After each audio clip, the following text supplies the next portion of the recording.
With the NFL draft quickly approaching, I wanted to dive in and take a mock draft simulation for each NFL team. Today, we're going to be kicking off with the Houston Texans here, a team that's really entering this upcoming draft looking to set a foundation for their rebuild and to set a foundation of youth to build upon for years to come. So before we dive into the mock draft simulation, we're going to jump over to the Houston Texans depth chart here. Just taking a look at the offensive side of the ball, we got Davis Mills. He's going to be the prime name to keep an eye on, really kind of try to build upon his development and hope he struck gold from last year's draft. So to build upon his development, immediately we're going to look at the receiving core. We got Brandon Cooks and Nico Collins, two really good receivers. But outside of that, we don't have a true slot receiver. That's going to be a big thing that we're going to address here probably early in the draft come the second round, is a true slot receiver that can be a gadget player for him. Also, we look in the backfield. We need to upgrade running back. Rex Burkhead's not going to cut it as the number one running back. We need a true three-down running back to take the load off of Davis Mills.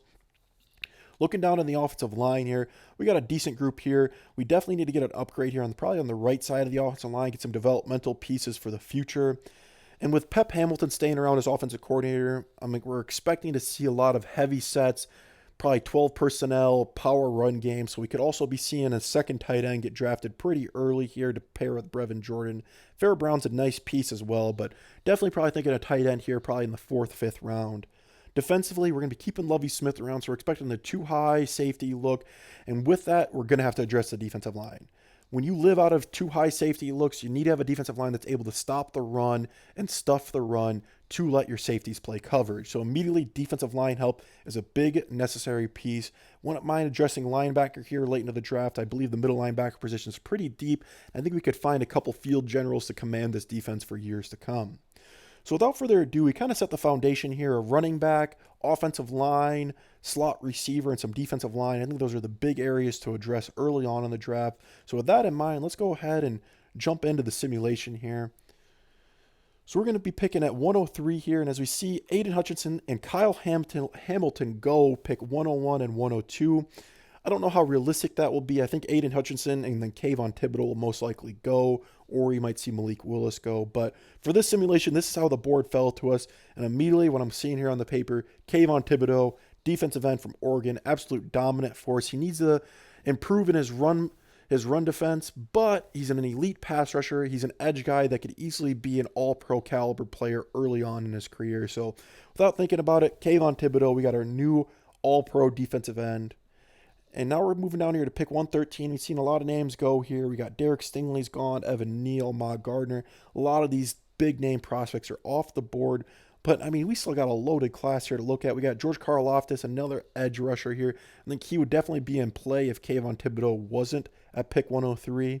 But since we got Kayvon Thibodeaux, we're going to probably just scroll through here. And this is the guy I'm going to be looking for here. Jordan Davis, the massive mammoth from Georgia, the big true run-plugging nose tackle. He's definitely going to help stop the run. This is immediately going to bolster the run defense. And without a doubt, I think Jordan Davis is the no-brainer pick here, especially with a defensive-minded head coach. We're going to go back-to-back defensive picks here. And it's both going to be addressing the defensive line, stopping that run to allow the safeties to play coverage. So now we're going to round out into the second round here, and I think this is where we're going to probably address the offensive side of the ball since we ignored it in the first round here. So immediately what I'm thinking here is probably looking for a slot receiver, which does not look like we got much here to work with. Let's just go ahead and narrow it down to receivers. Sky Moore, an elite slot receiver, has a lot of value, but I don't really like that in the second round. I think it's a little bit of a reach, and I think we really need to be looking at best player available that's going to bolster the team. George Pickens is not a slot receiver. Christian Watson's more of an outside kind of guy. If Brandon Cooks were to be traded on draft day, Christian Watson 100% would be a play here. But with Brandon Cooks still on the roster, I think we're going to stay.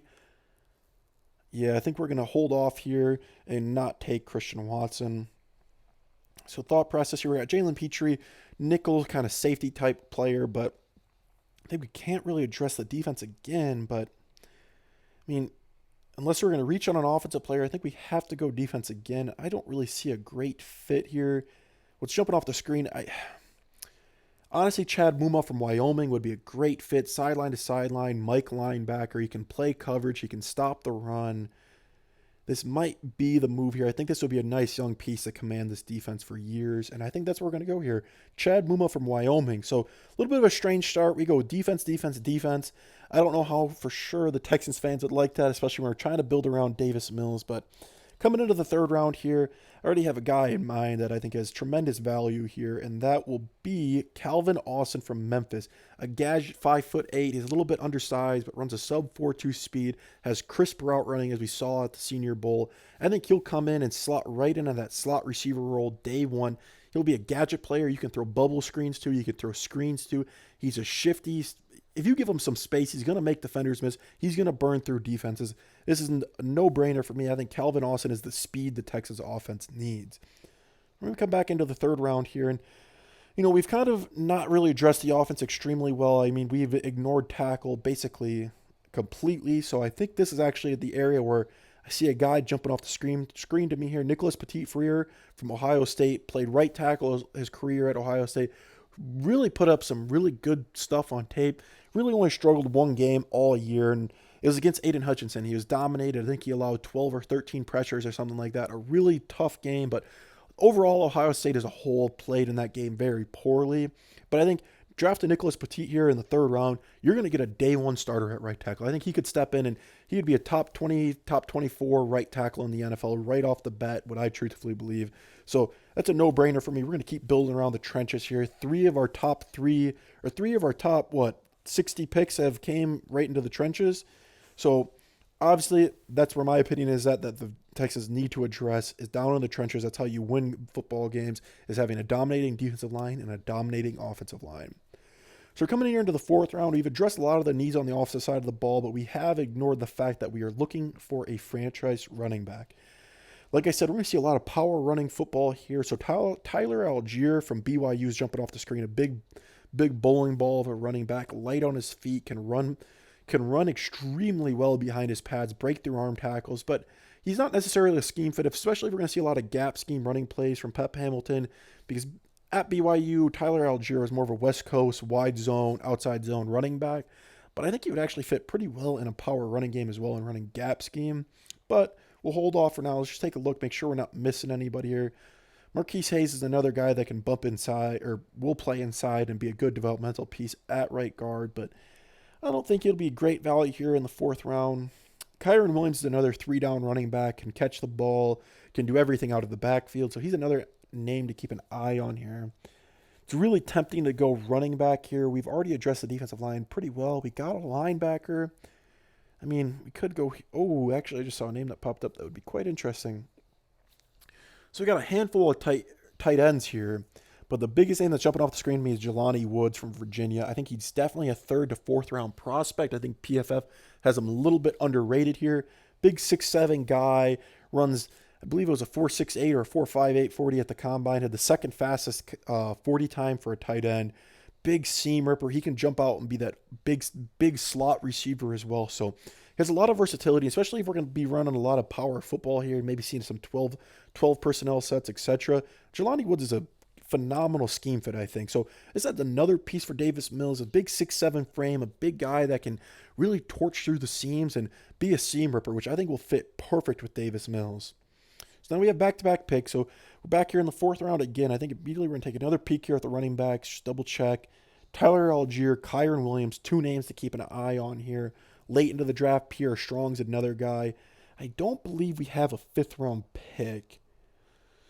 So without a fifth-round pick, I really think we could reach here and take a running back, but I think with the stage of where we're at as a team, we don't really want to reach for somebody right now. We're not looking to compete. We're looking to build a foundation.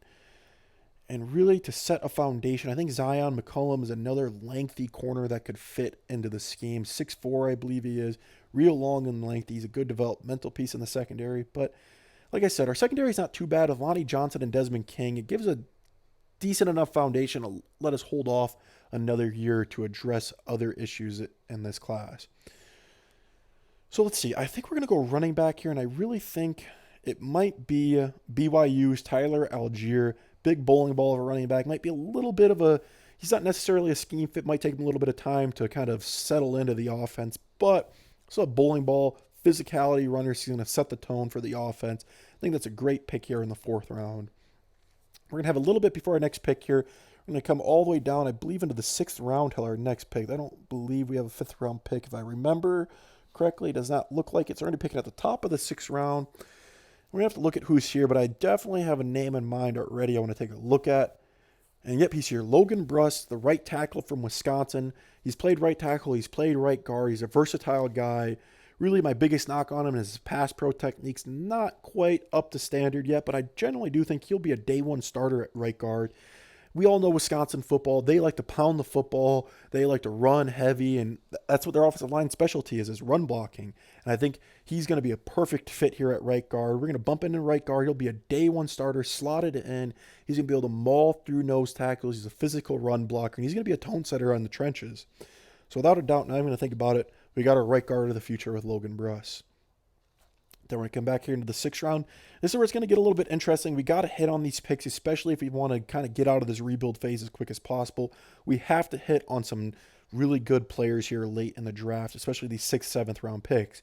So jumping off the screen, I think we could double down at running back here. That's another area I think we could go with. TJ Pletcher would not be a bad pick here, but he's another wide zone, outside zone runner. He's not really going to be a great scheme fit, but he adds an element to the offense that would really complement Tyler Algier.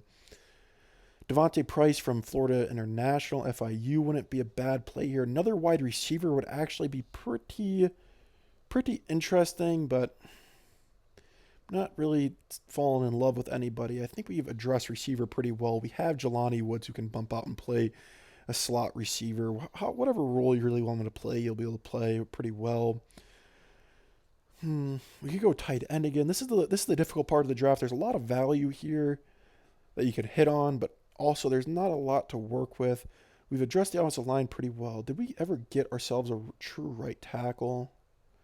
Yes, we did. We got Nicholas Petit. So we've already addressed the right tackle position.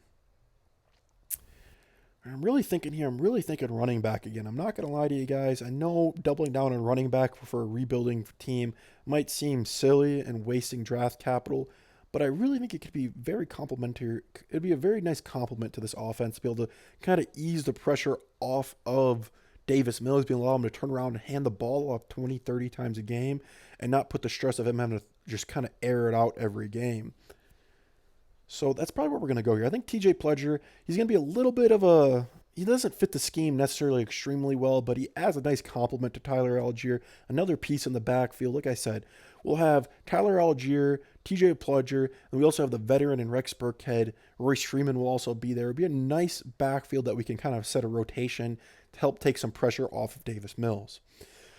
So now we're back here, we're right back here at 207, almost back-to-back picks once again here. So definitely thinking, like I said, down in the trenches would be a good area to build around. So immediately looking, there's not a lot of defensive line value here. DJ Dolly from Alabama wouldn't be bad. LeBrian Ray wouldn't be a bad pick. I think we got Jordan Davis. We didn't really address the other side of the defensive end, but not a big deal. I think DJ Dolly from Alabama will not be a bad pickup here. Just building around the trenches, be able to stop the run effectively.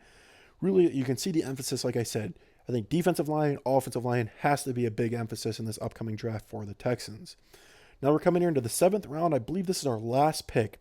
So we've addressed the defensive line. We have addressed the offensive line. Now, believe it or not, we're taking Matt Ariza from San Diego State, the punter. This may seem crazy spending a pick on a punter, but this guy, if you ever watched him, he's got a booming leg kicking 60, 70-yard punts. And over this past year, San Diego State had one of the worst offenses in the nation, but Matt Ariza single-handedly helped them win games because he would constantly be pinning teams and flipping field positions and pinning the opposing offenses within the opposite 10-yard line, right on their goal line consistently, making the job easy for the defense. So I think bringing in Matt Ariza will really be enticing, especially for a defensive-minded head coach like Lovie Smith. It might seem like a crazy pick, but go look him up before you go and tell me I'm an idiot for taking a punter in the 7th round.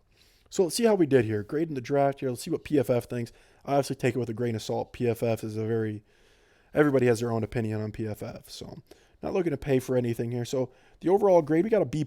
So just a quick overview. We got Kayvon Thibodeaux, the future edge rusher, needs to develop in his run defense, but as a pass rusher, he's refined. He's going to come in, dominate, takes that next step. He could easily become an all-pro player. Right, again, we're going to address the trenches, like I said. Jordan Davis, the big run-stopping nose tackle, the space eater up front, massive frame. He's a mammoth of a man. He'll tower over basically any center, any guard he sees in the NFL. It's going to be a really nice complement to this defense. And like I said from the start, we're looking to build the defensive line so the safeties can sit back, play the 2 high, and play coverage all day long. Chad Muma, true Mike linebacker, be the leader, the captain of the defense. I think he's going to be a nice piece to have the defense build around. I think he's going to be the young core, young foundation of this offense, young foundation of the defense. It reminds me of a lot like Luke Kuechly. He's going to be a really good sideline-to-sideline player. He's extremely athletic. I'm excited to see that foundation right there. Seems very enticing on the defense. I think we really built the box extremely well. Now it's going to allow those safeties, corners to focus on playing that 2 high look, playing a lot of coverage. We're going to get after the quarterback. We're going to stop the run. We're going to be athletic in the second level. It all looks good for a foundation on the defense. Now we're going to go here and we address offense right back to back to back. I think in the next 5-6 picks here in a row. Calvin Austin adds the speed, the 4-2 speed, working underneath out of the slot. He's going to be that gadget player throwing screens, throwing bubbles to help make those easy completions for Davis Mills. Nicholas Petit, we're going to address the right tackle right away. Can be a developmental piece. Could probably step in day one and play right tackle. Probably will rotate in there at right tackle consistently throughout the year if they do go this route. Jelani Woods, PFF obviously had them graded lower than I do. I think Jelani Woods is easy a 3rd to 4th round value. 6'7" guy, super fast, seam ripper, be able to torch through cover 3 defenses going right up the seam. A big piece, another weapon. I mean, a 6'7" frame, that's a nice piece for a young quarterback to be able to throw to. It's a big frame to hit. Tyler Algier, graded out at an A. I love him. Big physical tone-setting running back. He's going to have to kind of find his way in the gap-style offense and power run game that Pep Hamilton will probably want to run. But I think he'll be a tone-setting running back, really help take the pressure off of Davis Mills. And I think Tyler Algier immediately steps in as a 3-down running back, be able to handle 20 carries a game. Logan Brust, he was obviously graded a little bit lower by PFF because we got graded out at a D with this pick. But to me, Logan Brust, immediately I think he's another guy that can step in and honestly start at right guard day one and be a physical player. He's going to get beaten pass pro once in a while, but run blocking wise, I think he's a great pickup. I think he's an immediate upgrade to the right side of the offensive line, playing right guard. I know he's listed as a tackle here. He would be a right tackle in the NFL if he did play tackle, but in my eyes, I think he'll bump in, play right guard, and he'll be a great fit, a really nice developmental piece, depth piece for this offensive line. TJ Pledger, like I said, this is a little bit iffy for me. I think doubling down at running back when you're in this phase of where the organization's at could be a little bit of a reach, but he's a nice complementary piece for Tyler Algier. I think I don't know if that'll actually happen, double down at running back. I think it might be a little bit much, a little bit of a stretch, but the backfield is immediately upgraded. Tyler Algier, TJ Pledger is obviously going to be a much better upgrade over Rex Burkhead and Royce Freeman. Like I said, the big emphasis of this draft is to build around the defensive line and take the pressure off of Davis Mills, which is what I think we succeeded with those 2 picks there. DJ Dolly is just adding more depth up front to the defensive line. And then Matt Ariza finishing it out in the 7th round. Like I said, believe it or not, I've thought I'd never say it, but he's a game-changing punter, and I really think he'll add a piece of this Texas defense that will help take the pressure off of the defense as well. So overall, let me know your guys' thoughts on the draft. I think it was pretty well. I think we addressed a lot of the big needs right away. We got weapons for Davis Mills. We got some pieces to protect Davis Mills. We also got pieces to take the pressure off of Davis Mills and allow the running game to open up a little bit. We also addressed the defense heavily here, trying to build around the box, stopping the run, and letting those safeties play coverage. But let me know your guys' thoughts. Would you be happy if the Texans did this? Would you be not happy? Let me know what you guys think. Let me know what you guys want the Texans to take in the NFL draft. I love hearing from you guys. I'll catch you guys in the next one. Peace.